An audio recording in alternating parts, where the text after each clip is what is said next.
class. So for the post one, I'm doing paranasal sinuses.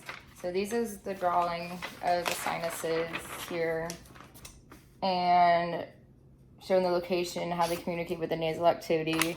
Inside it, each part of it, for instance, you have the ethmoid bone, the frontal bone, all the cartilages inside it, as well as this is the inner part of the ethmoid bone.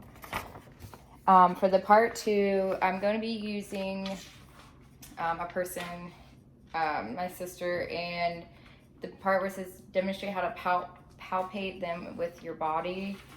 The way how to palpate them is to push on the front of the nose, push on the cheekbone right under the nose and press on it.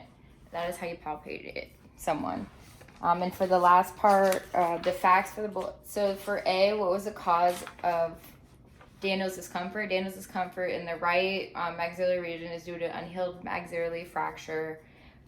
Since the maxillary bone has two parts and consists of four processes, you have the frontal, zygomatic, alveolar, and palatine, and helps form the orbit roof of the mouth, and the lateral walls of the nasal cavities. So in the picture, you see the nasal cavity here, where he got injured at.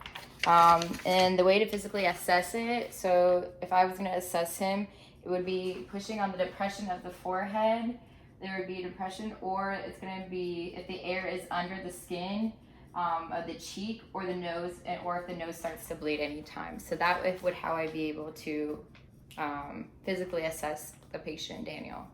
And as well as for C, if depending on the location of the facts of it, so it would be if it is a sinus fracture or a maxillary sinus fracture, and depending on how bad the fracture is, Daniel's nasolator would either be misplaced, moved or blocked due to one of the facial bones breaking, so whether it's the front cheekbone facial breaking or whether it's the internal maxillary. So the only way to do it would either surgery, heal fractured, or he'd have to wear a stent on the nose. Thank you.